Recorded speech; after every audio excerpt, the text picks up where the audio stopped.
Welcome in, everybody, to the Power Option Podcast. Just out here running the damn ball from west to east. We've gone through just about half of the college football season, I guess maybe slightly over half. We're back here to do it again for Week 7, Week 8, talk about these games. Garrett, how are you? Oh, man, I'm good. It's weird because it is over half. Some teams have played, had a bye or two. Some teams haven't. So we're in a weird situation. But we're pretty much halfway. And it's been a good halfway so far. Yeah. It's been pretty exciting. Yeah, tons of stuff, and we're getting into even though on paper this week that we're about to talk to looked like it was just going to be absolute banger after banger, before the season started, and it was still great. It was still a great weekend, but I thought it was a little less exciting than I well, I shouldn't say that. It was pretty exciting. It was a good weekend. But what I'm finding is that we're really growing into the season at a good pace. Like we're getting the games that matter. I think they're happening to us at the right times. And I think the further we go in, we're gonna keep feeling that, I think we're gonna have. There's been a lot of losses, a lot of interesting people in the rankings moving around that things are starting to get real interesting before we get this CFP rating. Or is it out? I don't think it's out yet. It's about to be out? No, CFP will be after Week 8. There you go. So, but I think we have a lot of good information. I think we've transcended a lot of is this team good, this team bad. I mean, in some cases, there's a few here that we could talk about, but we're really moving, and I'm happy about it. I'm sad that it's already almost over. October's almost over, but here we are. Good football. Yeah, agreed.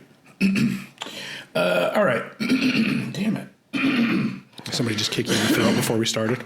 It just hit me, and then it was fine, and then it hit me in double. Too excited about talking about these games. This will be an easiest section to edit. Yeah, for sure. God damn it. Okay.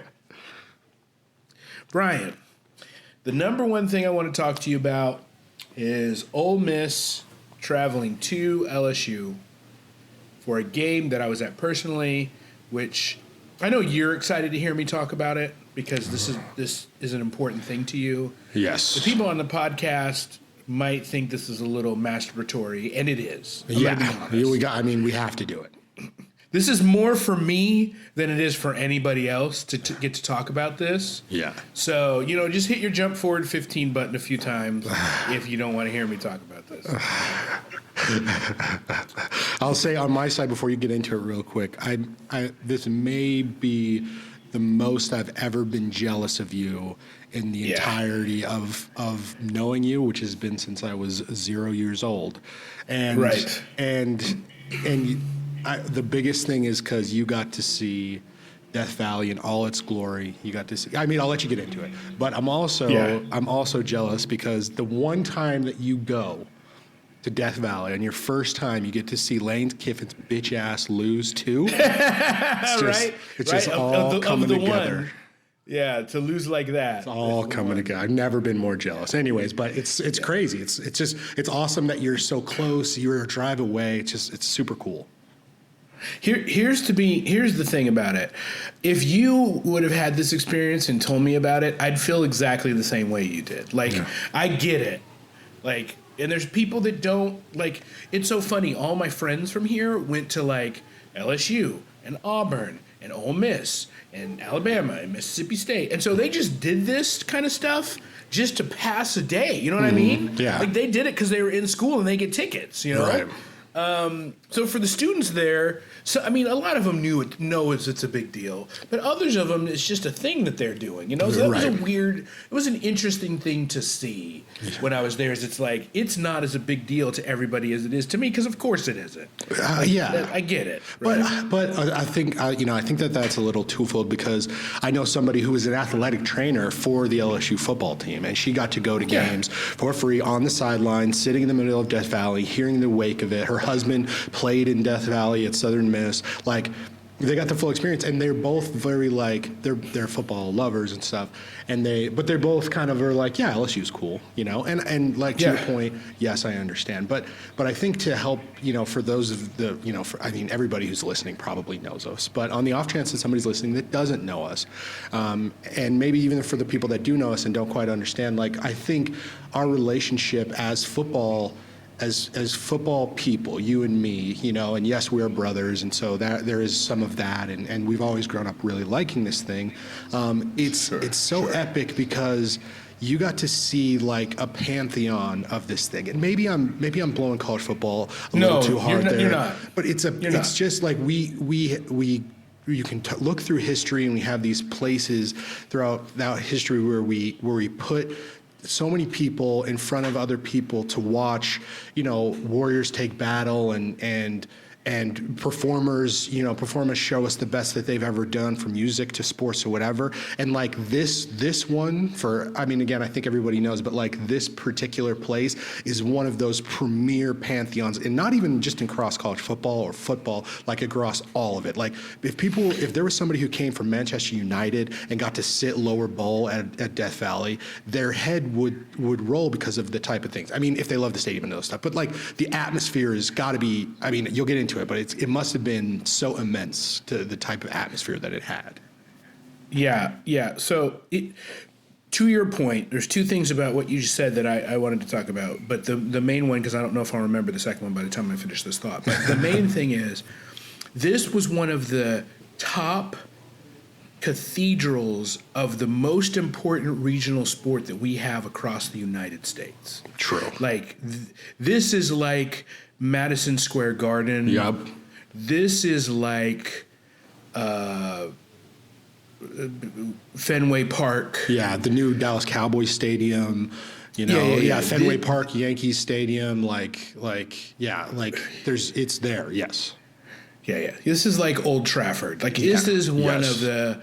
Like, it doesn't matter how good or bad the team is, because the team's usually pretty good. Unfortunately for Man United, not so much. Right. But the team is always surrounded by a culture that's bigger than the individual players, and that's the home of it. Right. And that's what it's about, right? And you get it. Like, we park. We had to have it park far away, because the one thing that Baton Rouge is not like a well-roaded town to go to the stadium. Like, the town kind of sprung around it. It wasn't built in a way to make the town work. Yeah. So there's only like one real road to parking, and only a couple ways to get through town to get to that road. Mm. Plus, Mississippi, there's enough. Mississippi was able to get is close enough that people could drive there. So they had a pretty decent crowd. I think they filled up the section that they could fill up, and there's Ole Miss folks sprinkled all over the stadium. Yeah. Right. So, I mean, I'm sure it was. I don't know that it was a sellout, because I don't think it's the most important game that people would go to. Right. But there was 101,000 people there, which I've never been in a place with that many people. You know what I mean? That's like that. Like, I've never been there. So we get there. We got to walk about 2.5 miles, and we go to the tailgate, and then we start walking around the tailgate. And to get from we started the tailgate where we entered first, it's so far to get through all the tailgates that we had to stop halfway to get a water break before we went to the rest of the tailgate. Yeah. So we get there. So we walk another mile or so through the tailgate. Now, this tailgate, it was a bunch of RVs. It was a bunch of tents. It was everything. There were hundreds and hundreds of groups of people making a meal for an entire auditorium. Like, there was all of these, and they all wanted you to have food. They all did. They were like, "Oh my God, please eat some of this food." Yeah, that's amazing. And I wasn't very hungry when we got there, because we went out for Cajun beforehand, because I'm like, I have to do that. Right. Like, I have to have it. I had gumbo, and I had jambalaya, and I had crab legs, and I had boudin balls, and I had I had everything. I had all the things. Yeah. So I wasn't super hungry, and there was a bunch of food there. Whatever, I'm kind of recovering, but I'm drinking water, and it's all good. So then we go from just a random person's tailgate, and they had the Red River on. So I was watching the Red River there while we were kind of recovering. Because we got to the tailgate about 3:45. We were trying to get there at like 2, but it was ended up being an hour and a half walk or whatever for us to get to the stadium. So, and the game kicks off at 6:30. So we're there 3 hours before the game, and there's the tailgate's full. Yeah. So yeah, they've probably been full of 7 hours before, even more. Yeah. Full. Who knows? A limited amount of time before it was full. Yeah. So we go to our tailgate, which is one of the sponsored tailgates. So we get some wristbands from a guy I know, from a guy that my friend that I went with, Abby, that she knows, who just happens to casually mention that he was a line judge at the 2001 SEC championship game. Oh, no biggie. Yeah, no big deal. He just casually mentioned, and he mentioned it because he said he went viral, a little mini viral, because he made a bunch of weird faces because he was angry that Alabama was winning or something. I think he's actually an LSU grad. Yeah. And so I was like, wow, that's just a casual person Right. that you run into at these things, right? So we get there. Now, this place has all the fried food. It had fried quail, which is amazing. That doesn't even. FYI. That's a nuts. That's the most. Yeah. That's a wild statement to hear. Yeah.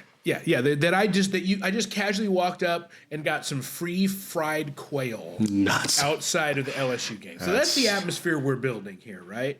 One of the people that just met me just said to me, joking but serious, well, we're glad you're here visiting. I hope they don't lose. Like, I'm going to be the curse on LSU if they lose. That's pretty So this great. is serious fucking business. Right. So I go into the game. We go to our seats. We have to go up. It's not too bad. I got decent seats for $1 billion. So we get to our seats, and we want to get there early enough to hear the band. So we get there. The band goes on. The stadium is too big for a normal band to sound like anything but shit. It was awesome to see them marching around there, but they sounded like shit because there's 100,000 people in a giant bowl. Yeah. Right? Yeah. The screens are good. They have some old players of the past. We watch there. We do kickoff. Everything's getting loud for kickoff, but the students aren't really like locked in. They do like a cool pregame tradition video that was really fun. Like all these teams do it, and they're all awesome. But especially when you have the history of LSU, they're super awesome. Yeah. So they do the pregame video, and we have the national anthem, and they boo the coaches from Ole Miss coming in like right at the end of the national anthem. And like I didn't feel like it was rowdy. Like I was like, okay, everybody's excited, but before the game kicked off, I was like, is this it? Like I was a little bit like, I was expecting it to be nuts, and it was just regular. It wasn't much different than going to a full BYU game or a full Utah game, right? Yeah. And then the first Ole Miss third down happened. And it was the loudest fucking place I have ever been in my entire life by far. By far. Man.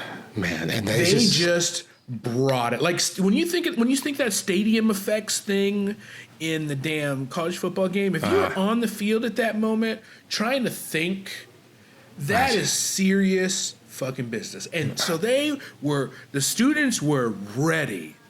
Right? And they kept the students because LSU played like shit.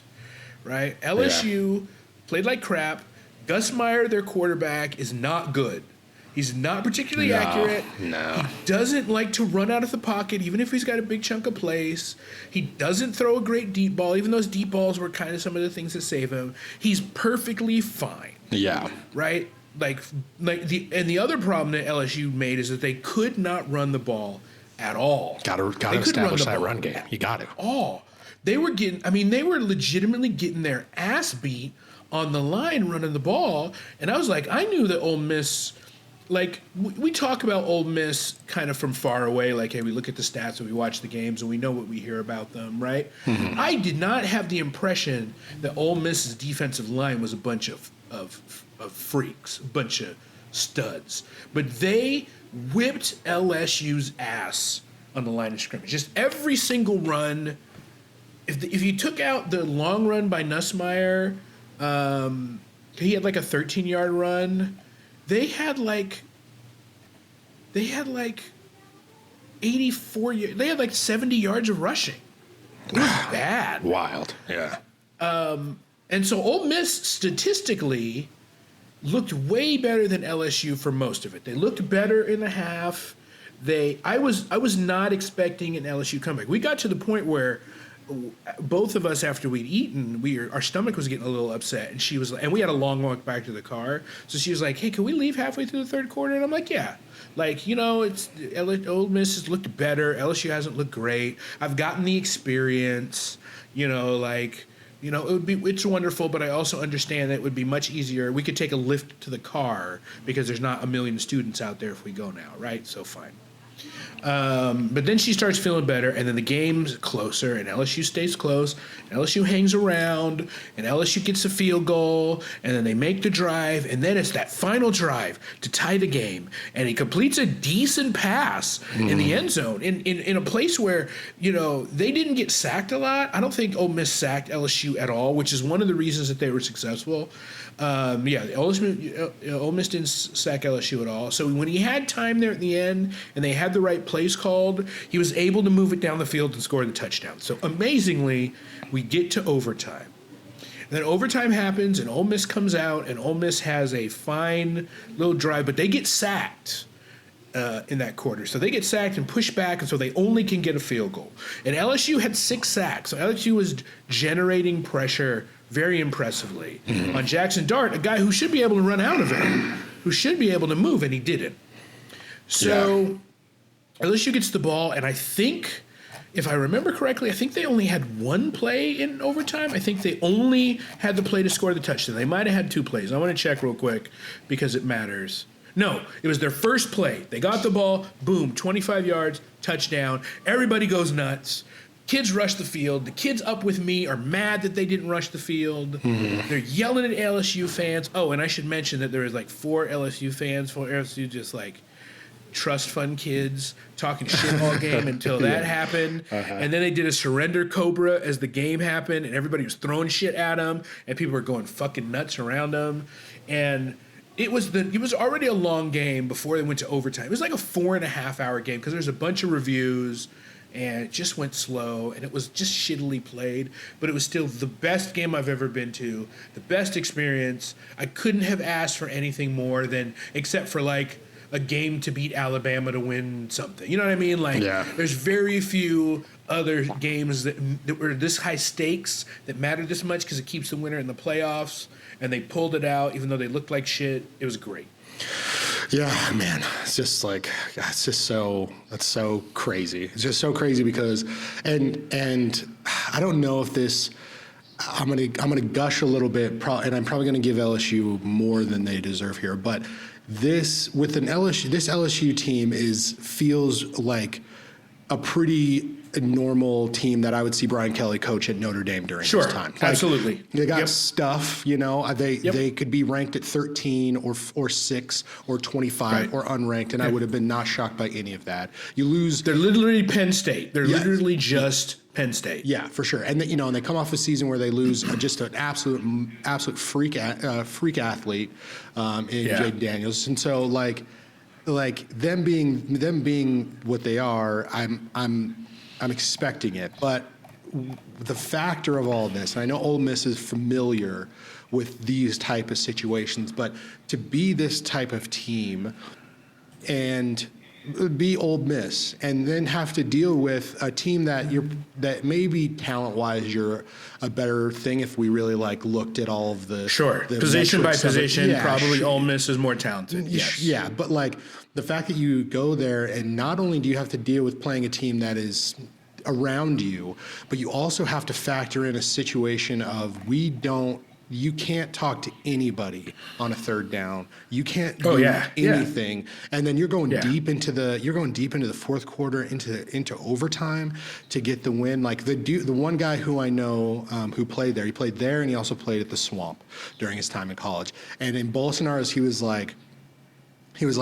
played middle linebacker, and he's like, I was within touching distance of the lineman in front of me. I could touch his butt from where I was standing, And for me to tell him to slide over from a vocal standpoint was like yelling the loudest I've ever had to yell. He was like, it was just it's just like you don't even know. And he's like, I'm playing at Southern Miss, and and we don't have to deal with that. We only play these random big schools, and then you have to deal with that. Sure. And he's like, we try to pump in the speakers during practice and stuff, but you just can't plan for this. Now, Ole Miss is not Southern Miss. They go and deal. Sure. They know what this world is like, but it's such a. And again, to gush on the pantheon nature of LSU, this is why LSU almost single-handedly. I'm sure some people are going to get some off about me saying this, but I think Death Valley almost single-handedly is why people think that crowds are so loud in the South. Like for people who don't live there, I think it's for sure. I think it's just such serious. a big thing, and it has such a name for itself. I think there was one cheer that rocked the earthquake meter in their one of their departments. Like, it's crazy. So that's just so amazing that not only is LSU all of their parts, but they are more than that every game. Which if you're Brian Kelly, and I'm sure Notre Dame can get loud, but to be that as a coach must be such a calming factor of like, my defense has help right now. Like, they have serious help right now. Yeah. It's like Notre Dame can get loud like your normal large stadium. Like, of course. It's just a lot of people. Got a lot of in a people, and they're area. loud. Yes. And people come out, but they're not known to be rowdy. Just not. And they just don't have the sheer numbers, right? Right. Just like LSU's got 25,000 more people than most everybody else has. Right. But they also are loud. I think that people find their noise more serious and their aura more serious than Tennessee, who has just as many people. Right. More than Ohio State, who has just as many people. Right. Definitely more than Michigan, who's got more people. So, right. So it was serious. It was serious business. It's amazing. That was great. It was a great time. And Mike the 16th, 17th. Yeah. 17th. Mike the 17th, I think, has a great cage. It's a great cage. Yeah. I mean, as these things go, as great as a cage for a mascot for a college, it should be wild, can be. Right. It's a pretty good cage. Yeah. I mean, he feels like he's got the, if you're gonna live in a zoo, I think Mike probably has got one of the better across all tigers in a zoo. I think he's well taken care of. Yeah, for sure. That's pretty great. I don't think he's like sideshow circus taken care of. I don't think. I hope it's so. Hopefully not. That there's enough people have their eyes on it and want him to live a long time, and that I think college pets in general are well taken care of. Yeah. In their unique situation. So I don't feel too bad about it. Right. All It's right. amazing. Well, let's It's get to the amazing other stuff. games before I start thinking about it again and trying to figure out how, because I can afford to do that. I can't afford to live that with this like this. Right. I played the lottery on my way out of Mississippi just to make sure I had a shot to be able to afford to do this more often. But I can't. That's great, though. So, all right. An early, really important football game that happened in one of the best conferences in the country. Just some of the most interesting teams that there really has ever been in the group of five. Coastal Carolina 7, James Madison 39. James Madison was just better all the way around. They're a good team. Like, they're a really good team who I really can't believe they lost to UL Monroe, but UL Monroe's turning out to be a pretty good team. Yeah, they had a great.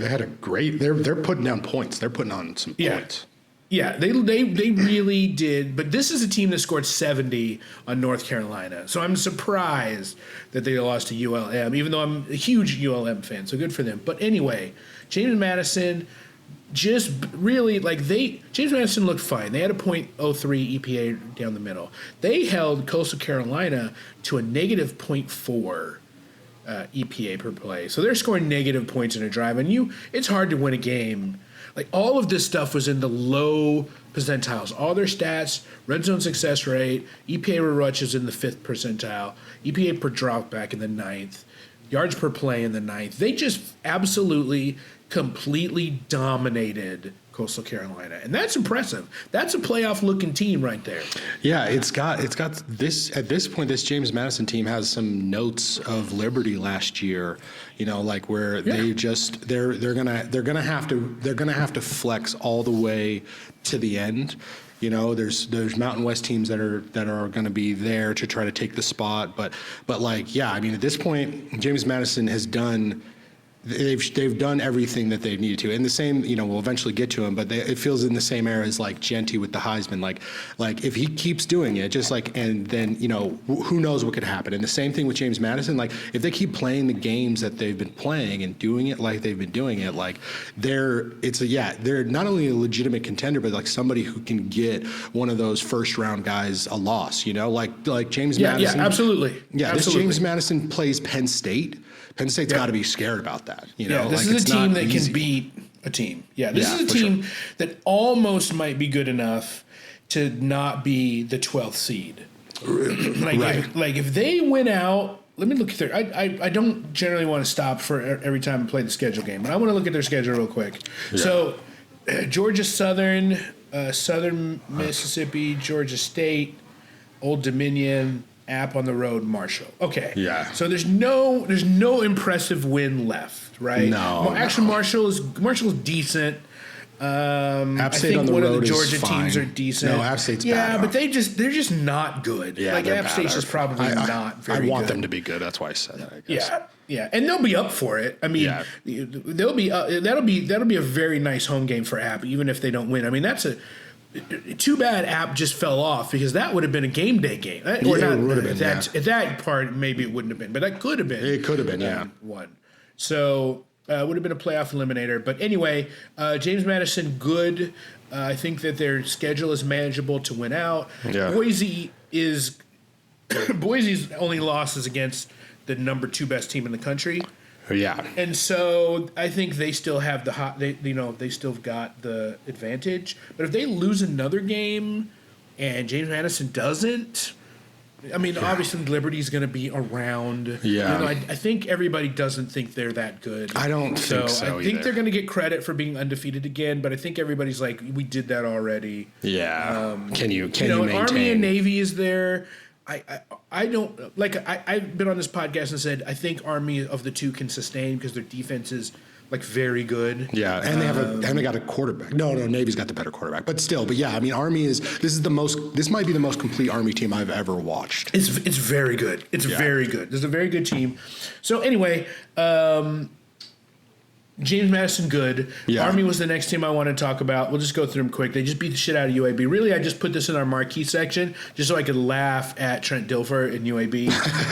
Just still the dumbest hire ever. Yeah. Everybody knew it was the dumbest hire ever. The guy who was supposed to be coaching them is at Sam Houston, I think. And the guy that was like the interim that they didn't hire is at Sam Houston's coach, and Sam Houston's looking really good. Yeah. So they fucked up all the way around, which I'm a Blazers fan.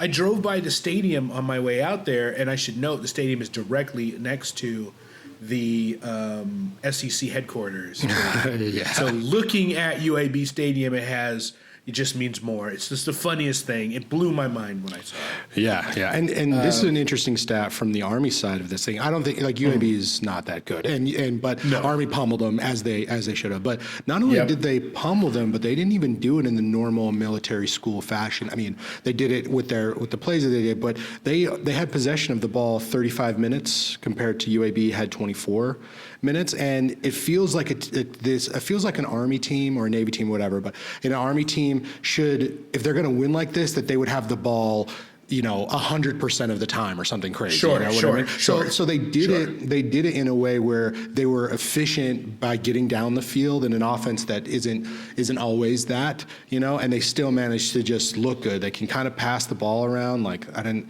to look at the stats real quick, but.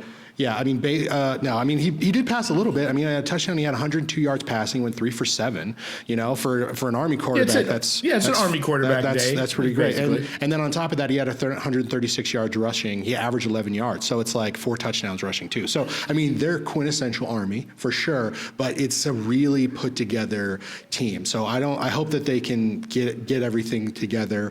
I just hope that Army Navy game is as hype as we can get it, and then if we get a little sprinkles on top of our donut that one of the 2 military schools make it in, that would be amazing. Yeah. Agreed. I think that it's going to be an interesting scenario, whatever they do. I don't want to get too hyped about it because it's still so early. It's very true. It's we so don't even have CFP people have just been talking about like, oh, this is what could happen, and it's like, y'all, we are way too early to be worried about undefeated matchup between Army and Navy in the conference championship game and then a rematch. We're way too early. Like, we shouldn't be having this exciting conversation until they're 2 games away. Like, calm down. Right. Just a quick note. That is the first Garrett Hobson y'all since moving to Alabama. So I just want to keep that as a note here, just for everybody, just so we can make sure that we know. Oh shit! Oh boy! Oh, I mean, look, I stayed with the Cajun family. It was something. Yeah. Red River. Damn. Texas 34, Oklahoma 3. Look, Oklahoma's got a lot of injuries. Yep. And Texas, yours came back. Yep. Look good. Texas is very good. Yep. It's why they're the number 1 team in the country. They're very good. Their defense is very good. Oklahoma shouldn't even be ranked. It's just one of those, we ranked you before the season, so we had to keep you ranked. Yep. I'm going to be salty about that later. Yes. But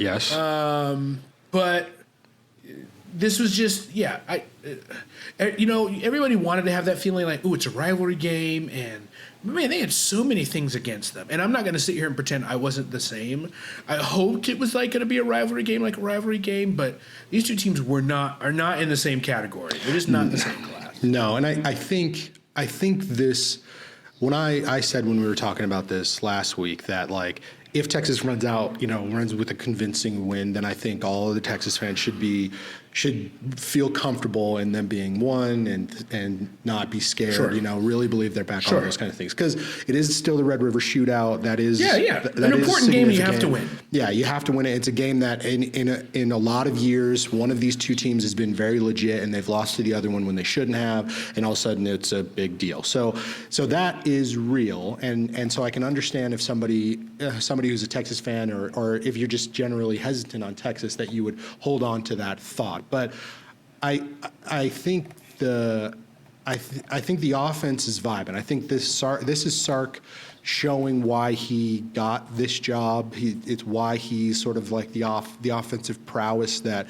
a lot of people talk to him about. I'm not even a really big lover of him, but he's proving all the time to me, especially over the last 2 seasons, that why he is talked about in the way that he's talked about. And the offense is vibing, and especially because Ewers, I think all of the things that people want to, or that where all the places that Quinn Ewers will be from a award standpoint at the end of the year, and I think that they're probably being vast. He should be in the conversation for a lot of that offensive or quarterback stuff. He never felt like, and he still kind of is never, right now, he doesn't feel like, and he never really felt like a guy that should be doing this. Like, if I were to think about Vince Young, I would put him in a different category over the time that he was at Texas than I would Ewers, even though essentially they're kind of in the same spot. But that's just me. Yeah. Vince Young is a kind of like low-key legend, right? And that USC game matters a lot, so it's hard to separate them. Yes, of course. Yeah, I don't think. Yeah, matter of fact, a lot of people don't think Quinn has it. Where that was never. Well, I shouldn't say never the case with Vince, but I think everybody didn't think there was a more suitable player behind Vince Young anytime he was playing. Right. And so with that heavy cloud on top, because I know, Ewers has to hear all of that. Where's Arch? Are you going to be good this year? If you're not good, you better get out of here. Look over your shoulder, buddy. Look over your shoulder. And week after week, as long as he's not hurt, he's doing what you need to do. He went 20 for 29, had 199 yards passing. It wasn't a break records type of game, but it's a consistent game. Had a touchdown, and then the rushing attack. Wisner had 118 yards on 13 rushes, and then he's got a bunch of guys who can throw the ball around too. So the one thing I always get scared about with offensive coaches, or with these coaches that really get the stamp of they're an offensive guy or they're a defensive guy, is like, can they pick things up on the other side of the ball? So can Texas, when they're dealing with a really reputable offense later on in the year, are they going to be able to do it? But at this point, I I think I was already in this category, but I'm well within the category of I'm well and willing to put Texas in the category of they are good, they are deserving. The only thing that knocks them off is if they get knocked off, and that's my opinion. And even then, the losses that they could have, it's gonna have to be pretty significant to really knock them totally away, you know. Oh yeah, yeah. I mean, look, we're to the point where all the top teams are going to have a loss, except for maybe one or two. Like all the top teams are going to have a loss, right? Yeah. Like I don't think we're going to end up with 3 undefeateds. No. I don't think we're going to have that. Like I just don't. Maybe we do, and maybe I'll be surprised, but I don't think we're going to have it. I think most of the teams that could do it had to play each other. Right? So, like, the only really true paths left that are, like, feels like gimmies is Oregon. And Oregon doesn't even feel like a gimme. If the Oregon that played Ohio State plays every game the rest of the year, they win easily. The Oregon that was the rest of the season comes back anytime, then they're going to take a loss. Exactly, yeah, So, but if Stetson Bennett can win a national championship, then Quinn Ewers can win one. Like it's fine. They've got everything else they need. It's fine. And look, my opinion about Texas in general is that I don't like Sark, and I don't really love Texas. I think it's just because of the Cowboys. I think. And Texas is just connected there. But but they also have the air of they have that Yankee feel of like, oh, you're just supposed to be there because you're supposed to be there. Like we got big money, that kind of stuff. Yeah, their fans are a little obnoxious. However, I do appreciate having to be able to tell the rest of the SEC that a Big 12 team came that is and fun. won the national championship in its first season. Yeah, that is fun. fun. You tell me how good the SEC is when Texas could just show up and be the best team in the country. You talk all that shit. It's the same. It's the fucking same with the Big Ten. Like, you know what? You talk all that shit, and then you let Oregon fuck around and win the Big Ten championship. You're going to have Oregon and Texas as the Big Ten and SEC fucking championship because they fucked around and they ran their mouth, and then they took all these big teams, and these big teams showed, you know what? Y'all ain't shit. We are just as good as you are. We are here. But both of those teams also have the opportunity to fuck the hell out of them. I know, and that's a frightening thing. That's really the other part. Because also on top of that, Oklahoma not good. Washington not that good. USC not that good. No. UCLA not that good. Real bad. It's kind of a mix. It's kind of a mixed bag. Yeah. So I can't back this up. But anyway, Texas good. Let's roll. Yeah. I put this in the marquee because I kind of wanted to marquee all of the 6-0 teams that really I thought mattered. Yeah. I think this one matters because of the actual real personal connection we both have to both of these teams. So that's really why it's on here. Yeah, but I think it does matter, though. Keep going. Yeah, it does. It does also matter. But Arizona 19, BYU 41. BYU moves up to 6-0. BYU fairly well dominated Arizona, and actually BYU has kind of dominated everybody? Question mark. Yeah. So, what the hell? Yeah, I don't look. I've said it before. Growing up, we always had the hate of it. I'm sure, Oregon fans can understand, Texas fans can understand, or, where you had kind of like this other person around you in your state, and you just hate them because you're supposed to hate them, and there's layers to all of that. But like I grew up my whole life and being the thing. There was one time when I was in the potential of maybe I could play some college football, and I had a conversation with somebody, an old friend of our parents, and she said to me, would you go to BYU if they offered you? And I was like, no. But I mean, maybe, but no. Like that's ridiculous. Like that's absolutely absurd. And so I always have that pit of slight hate in me for BYU. Sataki is warming me, and he not even did he do it this year, but he's just such a good dude, and he really personifies what I think BYU wants at the helm, and not in a way like they did with Bronco Mendenhall, where it was kind of that put your nose up, we're better than you because we're the religious school and we're all of those things. But like, he feels like BYU, but he doesn't feel cocky about it. He feels like, this is the team that I love. This is the place I want it to be. These are the kids that I want to learn how to grow and to be men. And he's managing to do that while also playing well. Like, them being 6-0 is crazy. And I've also said on the other side with Arizona, like, this Arizona team, their defense is bad. So the games that they've managed to win has been on the shoulders of their offense, which is a pretty good offense. And BYU just really mushed all that out. They had the Provo faithful just screaming at them in that weird no cornered stadium, and made it so Arizona looked like a 3-3 team, which Arizona has not look like that in games against other opponents that should have made them look like that. So BYU they're doing the damn thing. And like, I think Kansas State is a really good team. BYU made them look like schlubs, you know? And so we're in a real situation where BYU is dangerous. Yeah, absolutely. Absolutely, they're dangerous. I mean, I've seen lots of people project them as the team to come out of the Big 12 now, as the Big 12 has shuffled considerably. Yes. Yeah. All right, let's talk about the big one. Ohio State 31, Oregon 32. Oregon wins the big game at home. They survive a comeback attempt there at the end after taking the lead by Ohio State that fails when Will Howard, who I don't blame for this, runs out of time trying to get the most yards they could get. They had a pass interference call that pushed them back. He was trying to get them as far as they could get to make a field goal makeable. He messed up. And look, I think it's okay. I think that this loss matters, but it doesn't matter. Like, yeah, you want to have a first round bye, and it puts Oregon in the driver's seat. But other than that, it doesn't matter in the fact that Ohio State, that these two teams are very good, and the fact that they played to a 1-point thing means they deserve to be in the playoff that it takes for them to pick a champion and get a neutral site, reattempt for this or whatever.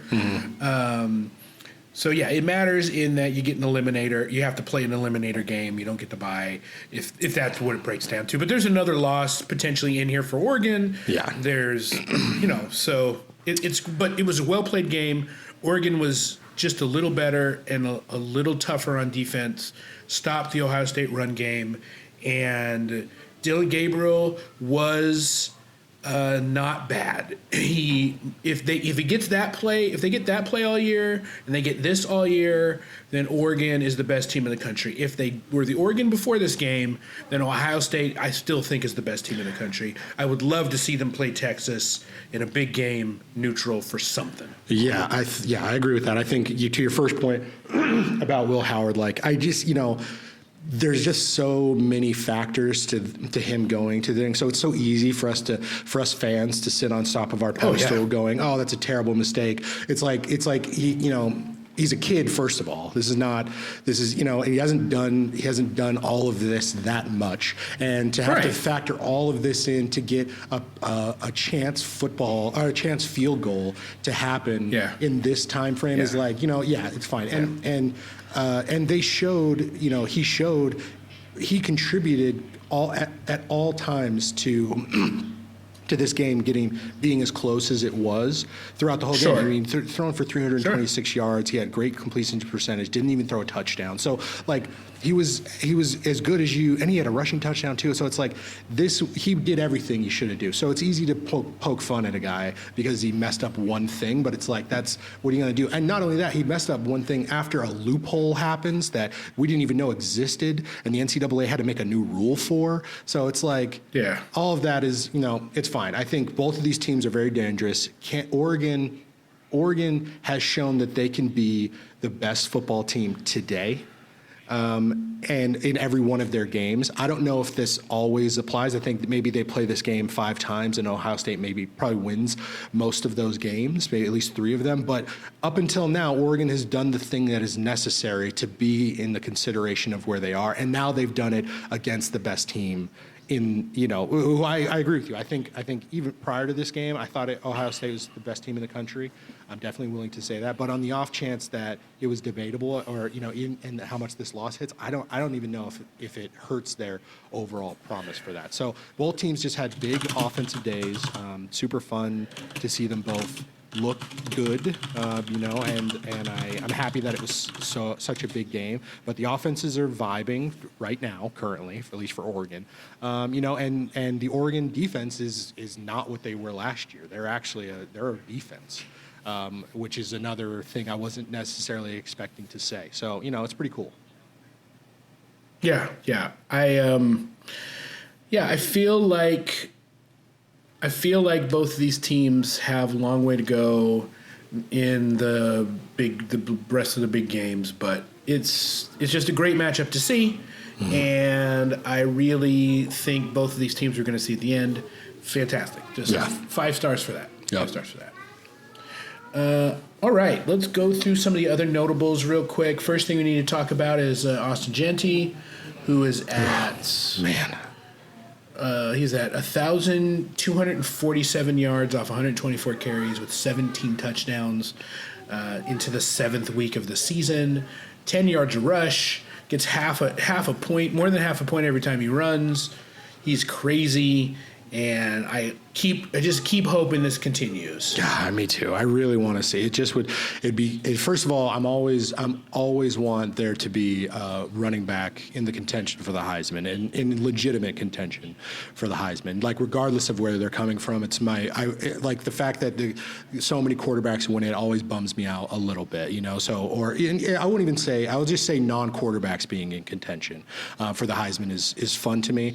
And then especially it goes up two times more than that a guy from Boise State is doing that. And I think at this point, he's really washing out the haters on yes, you're doing these things against these Mountain West teams or whatever, but like even against Hawaii, in traveling to Hawaii to put up 216 yards rushing or whatever he did, like that's not schlub behavior, Like this is a man who is on a mission right now, and a man that is putting his team on the map. Many years ago, the second time that Tim Tebow was up for the up for the Heisman, they were showing all of the previous winners, a lot of the old guys, not all of the Heisman winners, obviously, but a lot of the old guys, and so many of them said, you got to show that you're a champion. And then he didn't get it because Florida wasn't winning at the time.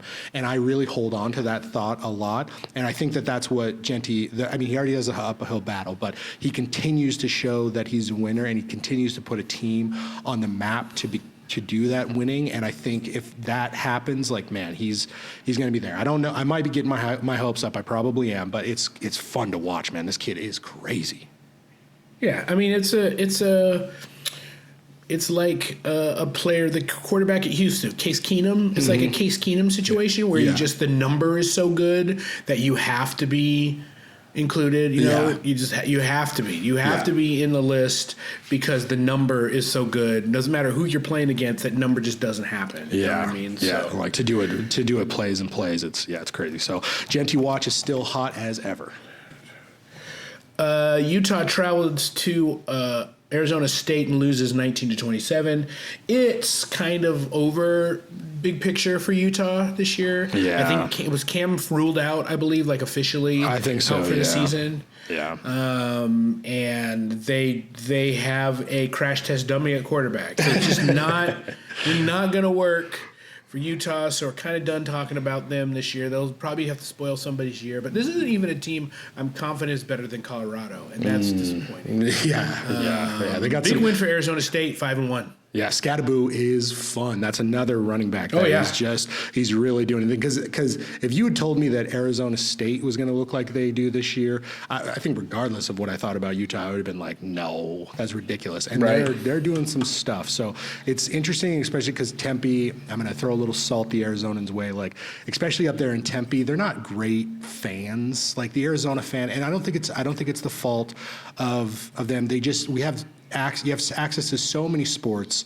all the time down here. Sure. And so you can pick the sports you're going to go there, and they don't really care. But this type of thing happening up there in Tempe, I think is really good. I think it's obviously huge for Arizona State, but it really kind of gets some rumbling all over the state of Arizona. I think the rivalry game at the end of the year, I think Arizona is probably going to get their booties beat down by Arizona State, but it's really bringing some sizzle around. Like there's some people out here showing their colors, even 2 hours away down here in Tucson, they're showing their Sun Devil colors. So I like what's building up there. It's kind of cool.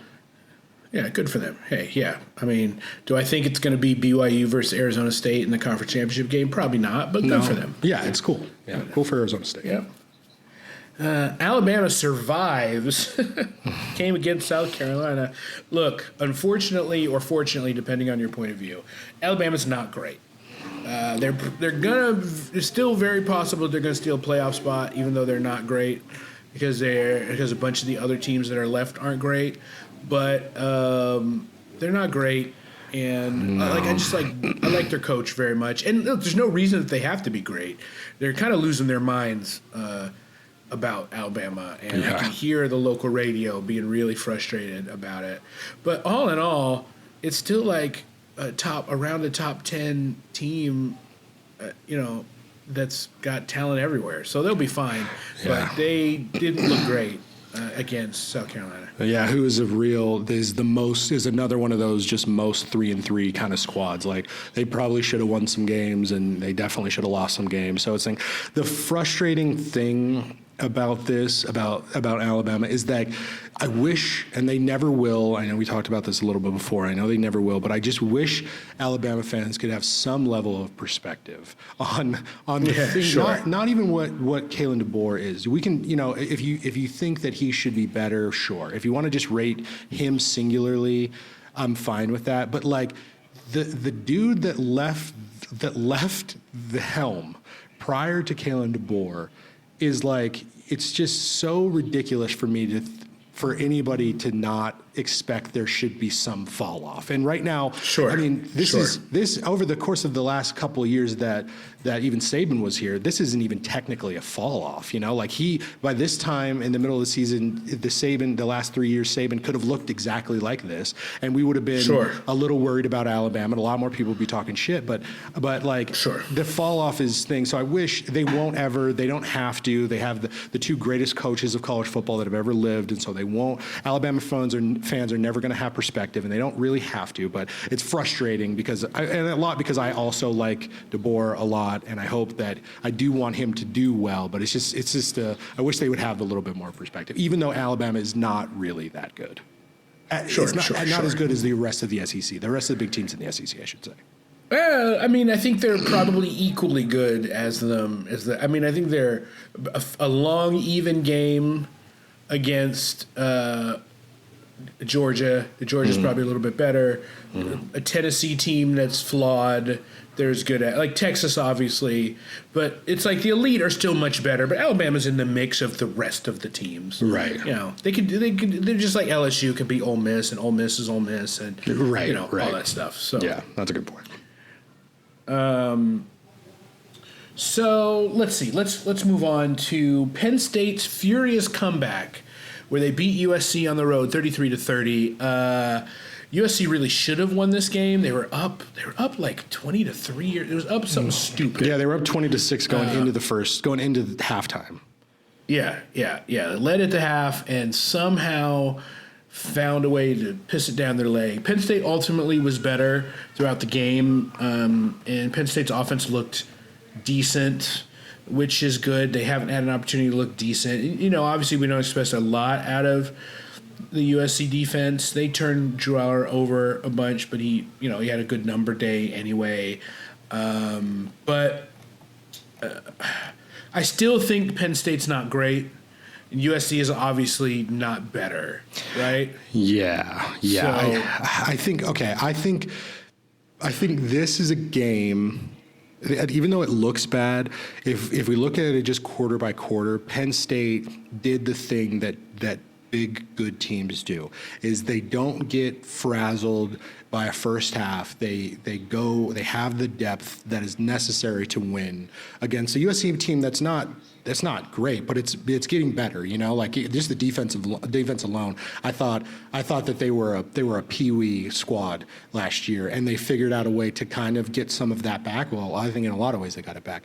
So this is a team, like you're saying, that should have probably won this game, but another sort of unquantifiable factor that you and me and our buddy Tyler talk about a lot is are you good enough to win? Actually, we probably could quantify this one, but are you good enough to win in the second half, to go deep into the fourth quarter and do everything that you need to be able to be able to get that W?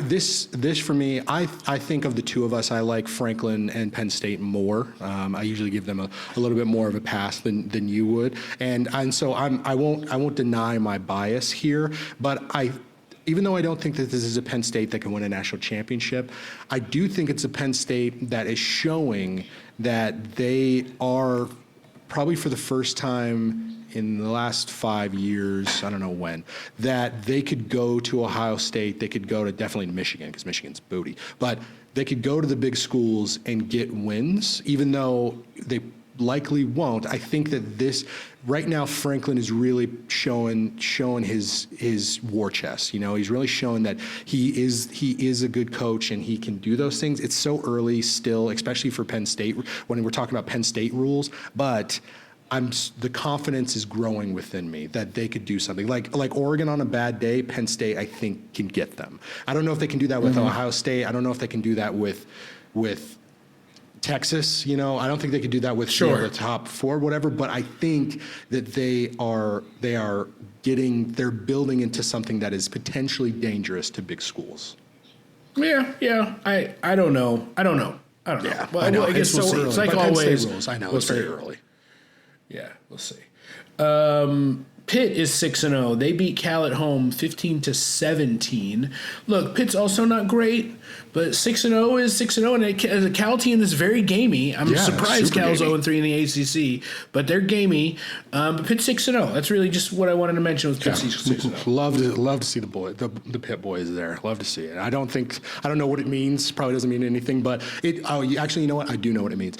This win for them being 6-0 is really showing the mad shuffle that's happening throughout the ACC. I think when things come down, Clemson probably is going to get things done at the end of it all. But Clemson and Miami are not totally locked in. Like there's going to be, I think there's games that both of those two run into over the course of the end of their season that are very dangerous for them. And the ACC is showing some real serious depth here. Like, is Pitt the best? No, but it's like Pitt, SMU, Louisville, Syracuse, Virginia, Georgia Tech. All of those teams are like real dangerous to every single other team. Those teams are good. Yeah, so it's a lot of fun. They're relatively good. Comparative to the rest of them, they're good. Yes, inside of the ACC. It's making the ACC fun, which normally I don't really give a shit about the ACC. I'm usually mad about Dabo, and I think there's some ridiculous thing happening like Florida State last year or whatever, And so this year I watched a lot of ACC football, and it's fun to see. It's super fun to see Pitt up there. I'm always a fan of seeing Pitt do well.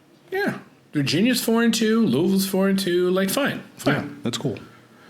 Let's see. Florida, Tennessee. So Tennessee wins this game in overtime.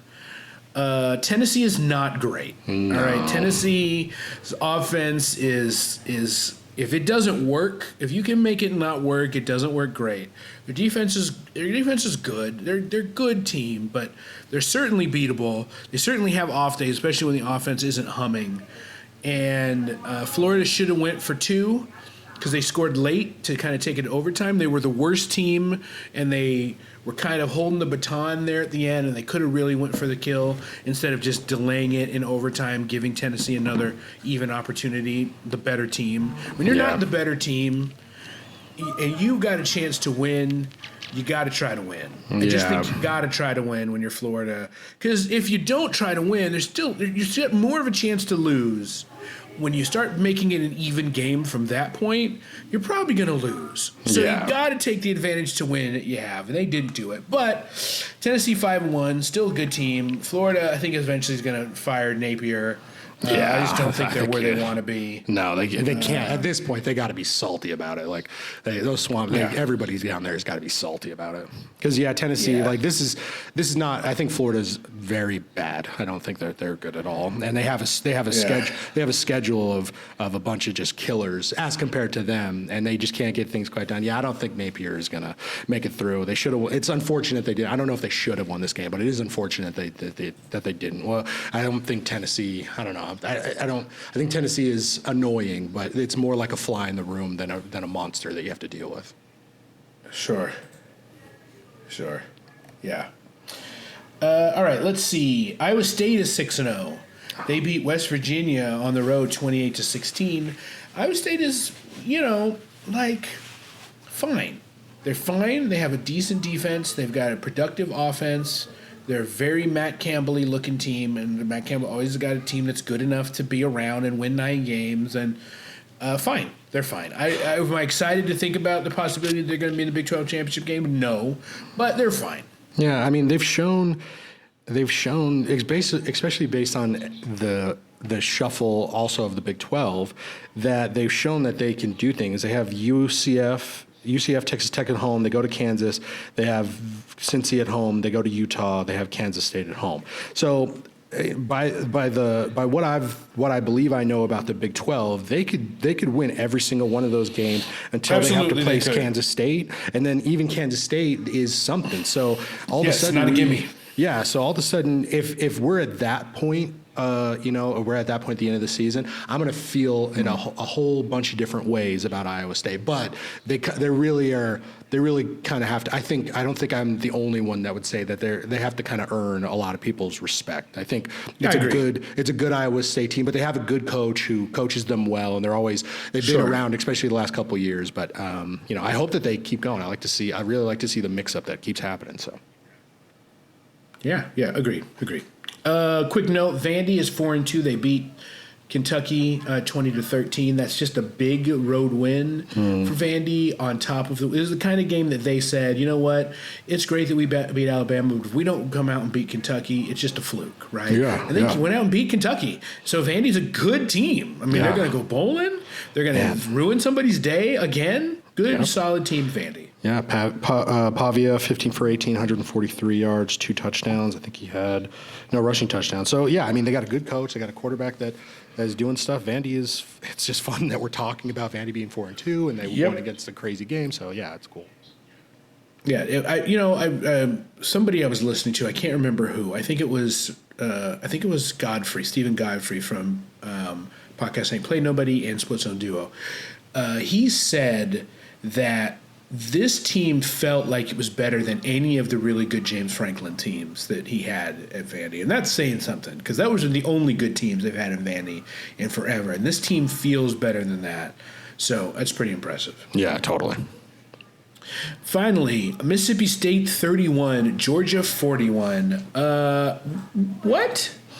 Yeah, I brought this up right before we started to record, and it's just like I think both of us are of the mindset that Carson Beck is a little too hyped. I don't really. Yeah, he was way too hyped. Yeah, I think he's way too hyped. I think he's a great quarterback for a Georgia team with a defense that's a bunch of monsters. If that's the case, but that's I don't know if he's definitely not a Quinn Ewers level. He's definitely a couple syllables from Garrett Nussmeier. He's not that big.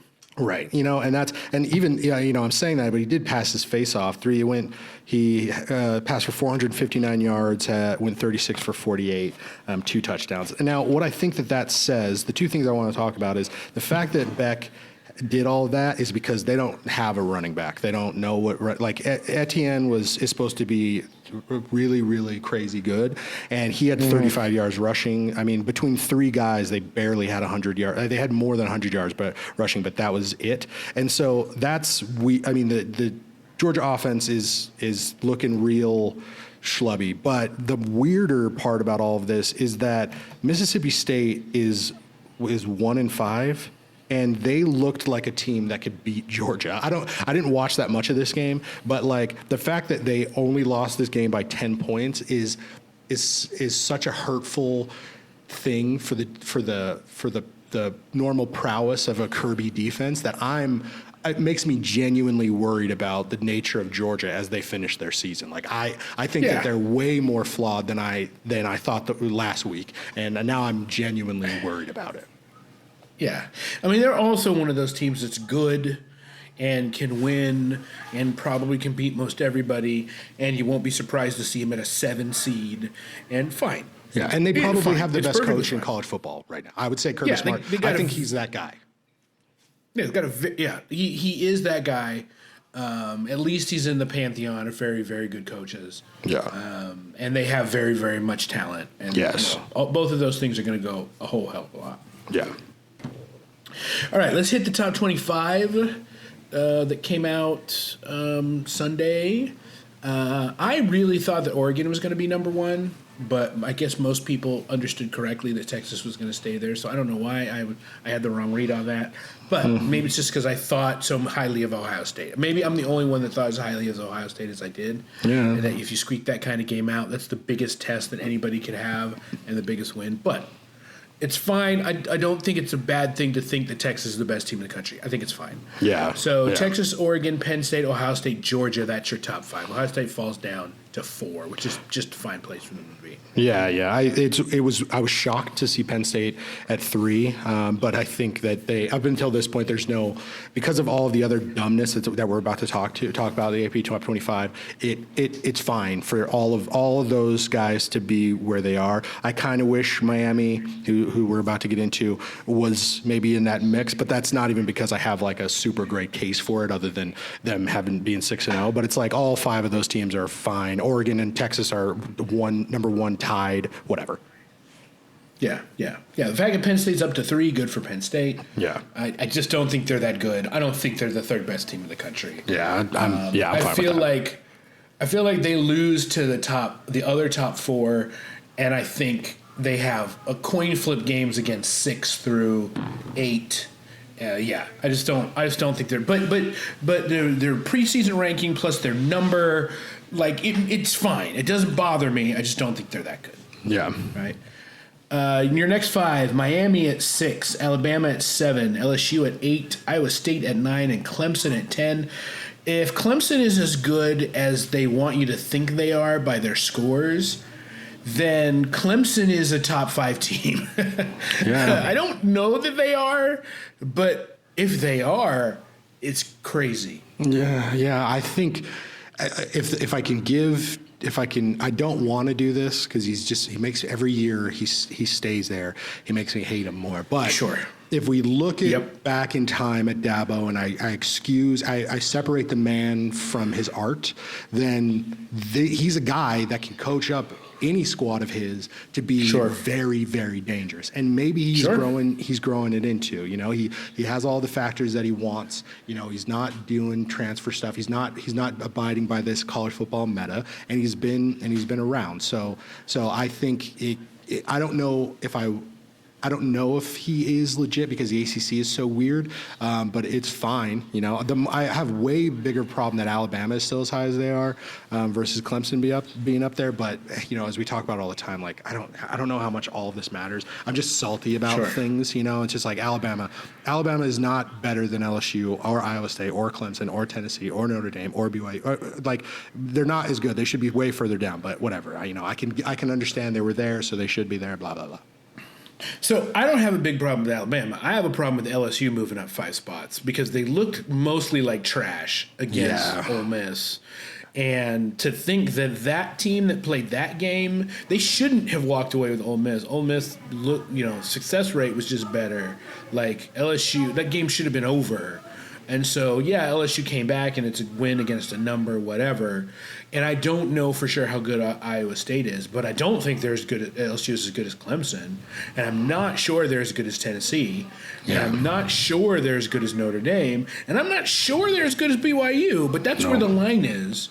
And so, but again, these things, like I've tried to focus my frustration on things that won't suss out.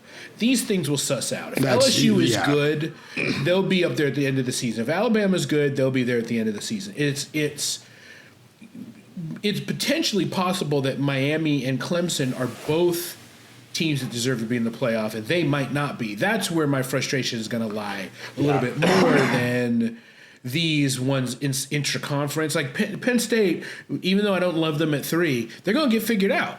They're either going to end the season in the top 2 because of the way they played it out, or they're going to be 12th again. Like, it's just going to work itself out. That's true. That's true. All right. Tennessee is at 11, Notre Dame at 12, BYU at 13, Texas A&M at 14, Boise State at 15. Again, another one like Texas A&M. I don't know that they're that good. It'll get figured out. Notre Dame could potentially hang on for the rest of the year and maybe not be that good and kind of steal a playoff spot. But they're also starting to look better. But that's a loss is a bad loss, and I think when the CFP gets to vote, they'll probably give Notre Dame a ding for that if it comes down to close. But they're up there. Boise State at 15 means Boise State has an inside shot if they went out to not be the 12th seed, which would be, I think, pretty impressive. Yeah, totally agree. And this grouping I feel the best about. I think other than there should be some higher teams maybe in this grouping that don't like, but I think Tennessee, Notre Dame, BYU, A&M, Boise State are pretty close together. You know, like Sure. I think they're all around. Maybe Boise State. I think Boise State probably wins, depending on the field and the time. I think Boise State might beat all these guys. I don't know. I don't know how much it matters. I think you're right. The CFP is going to have.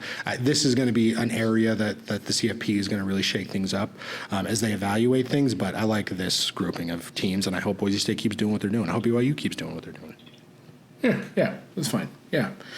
Indiana is at 16, Kansas State 17, Ole Miss 18, Missouri 19, Pitt 20. We'll just finish it off here. SMU 21, the Illini of Illinois at 22, Army 23, Michigan 24, Navy 25. Army and Navy are both ranked for I don't remember when. I could not tell you if I could remember a time that both Army and Navy are both ranked. No, not unless it was 1962 or something. Like I don't know. I don't know when. Also, get just my only piece to the rest of these guys. All of this shake-up from 16 to 25 is fine. You know, I'm happy Ole Miss is hurting as much as they are. But other than that, it's all fine. But I guess my biggest gripe, and this might be my biggest gripe of the whole thing, is like, and I know this doesn't matter, but like, why the fuck is Michigan ranked at all? What are we doing? Yeah. Like, what are we doing? Here's the thing. Vandy, if you're going to pick, you've got to pick Vandy over Michigan. You got to. It's not, it's not even, I think come on. The LSU or the USC win is getting more weight than it deserves still, probably. That's terrible. And then it's just preseason rank. You just don't like to let the air out of a tire as much as they do. Because if Vanderbilt and Michigan started at reverse positions with the same schedule, Vandy would be ranked and Michigan wouldn't.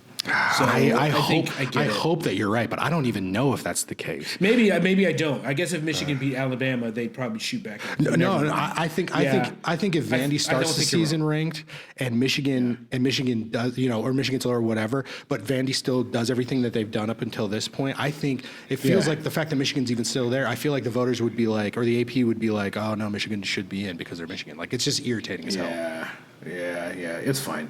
Like I say, these are other ones that I think will kind of suss itself out. Yeah, definitely. And that Michigan will fall away, and they're going to get Vandy more will losses. either keep up and get in there, or Vandy will fall away too. So it's whatever. It's fine. Yeah. All right. Let's look at Week 8. We'll go through this real quick, and I'll just point out some games that are of note. Western Kentucky and Sam Houston are playing as we speak. Let's get ready to go into halftime, and it's close. It's 17. Western Kentucky 17, Sam Houston 14. I'm going to definitely check out the second half of that after we get off this call. Let's see what we've got. We've got Florida State at Duke, where Duke is only a 3-point favorite. That's the only reason I said it out loud is we got a 1-5 team and a 5-1 team, but Duke is the worst 5-1 team in the country, and Florida State is bad. So that's why it's only a 3-point line. And I think Florida State does not get their second win, honestly. Yeah, man. It's so bad. So bad. It's bad all the way around. A game that should probably be a bigger deal than it is. Oklahoma State travels to BYU. BYU's a 9.5-point favorite. I obviously fan of Okie State and Gundy and everything.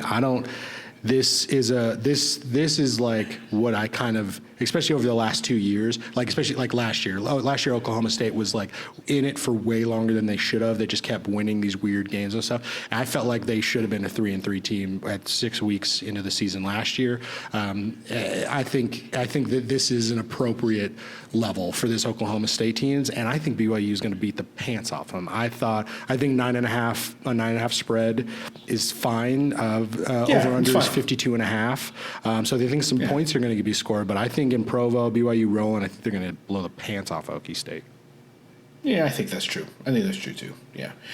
In a game that I'm mentioning because it is a Big 12 matchup, Arizona State travels to Cincinnati, where Cincinnati is the 5-point favorite. Cincinnati, I don't think Vegas has corrected this. I think Vegas thinks Utah's not very good, so that's why Arizona State is not getting the rub here. Yeah. But still, an important game for bowl situations and just what kind of season you're having, and you're not like it's a game between two decent teams that are probably having a better season than we expected them to have. Yeah. I like this for a bet. I might throw this on. I might bet some money on this because I think Arizona State's good enough to at least cover 5.5 or 5 points. But I think they win this game. Yeah. I think it might be good. Might be good and fun. That's fun. Missouri is only a 4.5 point favorite at home against Auburn. Not much to talk about there, but I don't know that Missouri is very good, and I think Auburn is sometimes fine. So whatever. Yeah, I think they're both. I think any other season it would be the same sort of situation, but Missouri wouldn't have the number 19 in front of their name, and it would be the exact same thing. So I think that they win. Probably Auburn is. I don't really want them to win, but I think Missouri is good enough to beat Auburn, but they're not really very good, like you're saying. Yeah, I think they're fine. Nebraska travels to Indiana. Indiana is a 6.5 point favorite, and I skipped over. I don't want to miss this. Miami travels to Louisville, and Miami's a 5 point favorite. Both of those games are really good, kind of top of the conference. And Louisville has 2 losses, so they're not quite the same. But Louisville is a top of the conference type ACC team. Like Nebraska and Indiana are in the mix for. They can certainly play their way into around the playoff, at least play their way into maybe a back end playoff if they can win out. Yeah. I think both of these, I would love to see that from Indiana. I don't know if it's real life, but I would love to see that. That would be amazing. But I think both of these, I don't have as much mental data on Indiana, Nebraska. I think Nebraska is a good 5-1 team and one of the better Nebraska teams we've seen in a long time. And Indiana is doing whatever they're doing. I don't know what they're feeding their kids or what sort of hypno or whatever's happening, but the Hoosiers are figuring out how to play football just like they know how to play basketball a little bit. So I'm excited for this game. It's an early game, and then the Miami-Louisville game. I think Cam Ward and everything that's happening in Miami is legitimate. I think that they're a good squad, but because of everything that's happened in the ACC, this is a dangerous one. Like Louisville can win this game. Like they definitely can win this game. So I hope Miami is on their toes and they can get things figured out. I think before the season started, you would have guessed that this would have been a 12 versus 15 or 16 matchup. Yeah, I think you'd think about these two teams. So it still has the potential to be a game kind of that level. Yeah, for sure. Which is great. The game of the week on the schedule, maybe I'm flipping through real quick, but I think no, it's not the game of the week, but it's right up there in the game of the week. Alabama travels to Tennessee in what is absolutely a playoff eliminator. Alabama's a 3-point favorite. Yeah, and you gotta go to Naismith, right? Naismith? No. Whatever, to go to Tennessee and win, especially for this Alabama team. I think that they're better talent-wise, and I think that they... Neyland Stadium. Neyland. It was so close. I was so frozen on that. I was like, I got to think of it. I know, Neyland. And, they're going to be around. They Tennessee wants to. I don't think Nico has got it in him. I don't think so. I think Alabama can get this done, but you're 100% right. Whoever loses this game, that's probably sayonara on playoff situation. So, but I'm happy that it'll be a good game because I think these two teams are pretty evenly matched. So I think so too. I think it'll be tight, and hopefully we get to see Ryan Williams just be a majestic 17-year-old breaking people's ankles, and maybe Nico will do some fun stuff. Maybe we'll get an OT or something. Yeah. And the really funny thing about this matchup, why this matchup kind of sucks, is that the winner will walk out of this game thinking that they're very good. I know. When they probably are both the same, not that great team. I know. But that's the way this works. It's fine. Yeah. It's fine. Michigan travels to Illinois. Michigan's a 3.5-point favorite. So Vegas still seems, I don't know if they just are underrating Illinois or they still think Michigan is decent. But Michigan gets the favored status traveling to the Illini. Yeah, I don't. The unfortunate part is I still don't have a great way to think. I don't have a great reason to believe in Illinois. It's the same thing about Indiana. Like I don't know why they are the way that they are yet, and so I'm hesitant to be on their side as much as I want to be. But I also just don't think Michigan. I think they're just in flux. Maybe they can figure it out or whatever. But I just don't. They're just not in flux. So 3.5. I like taking Illinois as the dog here. Like that's an interesting one. I like that for a parlay at least. But I think I might even just play that one straight because I think Illinois wins it at home. I just don't think Michigan has it all put together. I think this is third loss territory. Yeah. I don't know. And I'm happy to know that I don't know. I'm most excited about that. Yes. Hopefully it'll be good because of that. Notre Dame travels to Georgia Tech. Notre Dame is an 11.5-point favorite. They're probably about 11.5 points better than Georgia Tech. I just thought it was notable. Yeah, I think, but Georgia Tech they're 5-2 right now, and it's a Georgia Tech team that has been fun to watch, especially starting the season. But they got a little hyper than they maybe deserved at the beginning because we didn't know Florida State was a literal tire fire. Yeah, we didn't know Florida State was ass. We didn't know Florida State was ass. Get some bump, but this is still 5-2 to this point. Like they're playing well. So, and Notre Dame is going to have to make sure they keep it together. Like this is even though I'm sad about this is losable. This is very losable game for them. Like 11. I'm surprised Vegas likes them as much as they do. I don't, but they could lose. So hopefully they get it together. Yeah, if you're good, you win this game. If you're the team that lost before and you're the kind of Notre Dame team you've seen in the past, you lose it. So you just gotta win this one. For sure. You get the Sanders Circus in town on Saturday. Colorado is a 3-point underdog at Arizona. Yeah, the ticket. So normally I can get a ticket again if I can talk some trash on the Arizona fan. They just don't care about football that much. You go to watch Arizona basketball, you're going to pay a pretty penny for sure. Sure. But you can basically buy any ticket in the stadium and be sitting on the 50-yard line with a great seat at Arizona Stadium. So this has been the most expensive. I checked tickets like maybe a week and a half ago, and it was like $30 for like the cheapest, which normally I can get like a $7 ticket as the cheapest. So I'm sure at this point it's probably $50 or something for a ticket. So people like the hype of it, but like it shouldn't even deserve this amount of hype. It's just because everybody wants to. I don't even know why people want to see Sanders anymore. And Travis Hunter, like I'm not saying it's not fun, but like it shouldn't be as hypey as it is. I understand why it is, but it's a little unfortunate that it is. I may go to this game. Me and the lady were thinking about it, so we may be able to. I may be able to go see this live, but it's not going to be great. It's not going to be fun. It's going to be Fafita and T-Mac running around, and then it's going to be Sanders and Travis Hunter also running around, and no defense to be had on either side of the ball.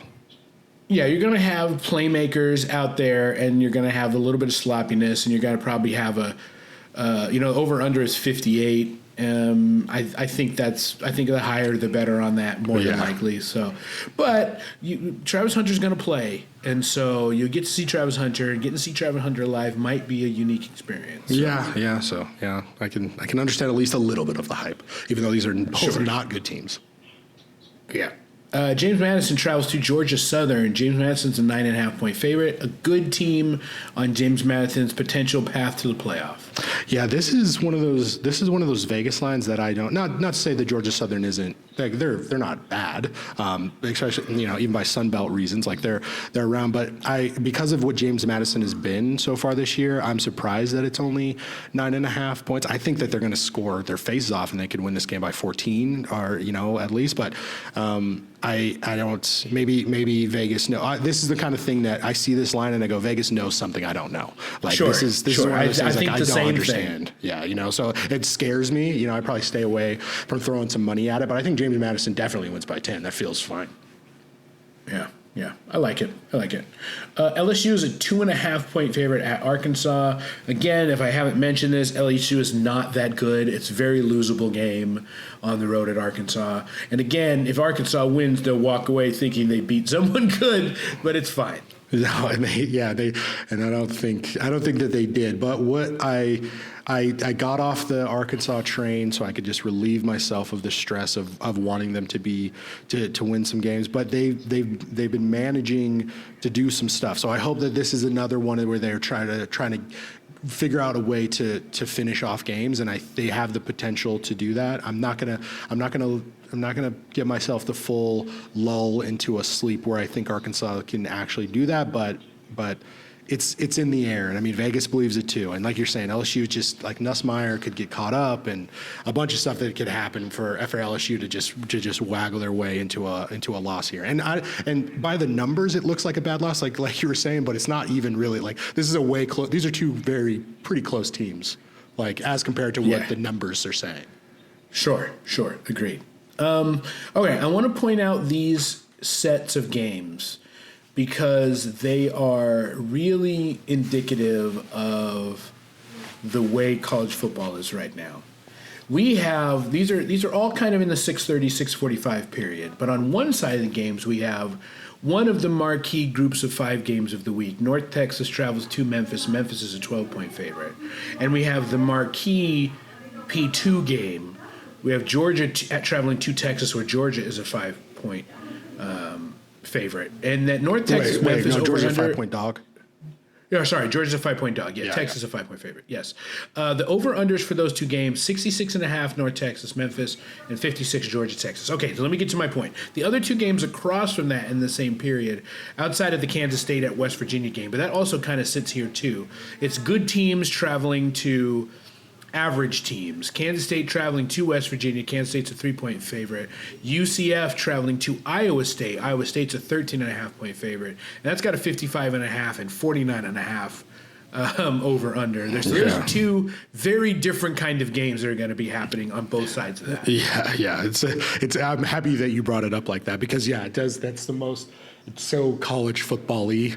That it's like we're those kind of predictions as we go into the game. So I'm excited about all of those games. I think it's going to be great. That's going to be a great 4:30. Well, 4:30 my time, 4:30 Pacific lineup to watch. Yep. And I think Texas gets it done. They're in DKR and right DKR. Or is that Florida State? Okay, yeah.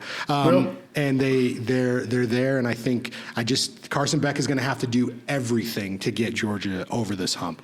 Agreed. And they're not. And the defense isn't a melt your offense defense this year. So I think Texas is going to do it. But hopefully it's as tight as Oregon or Ohio State, and we get to see some fun, crazy things at the end, and both things. And I don't think it even. I mean, at this point, I think in the SEC it doesn't matter if Texas loses. I think it's fine.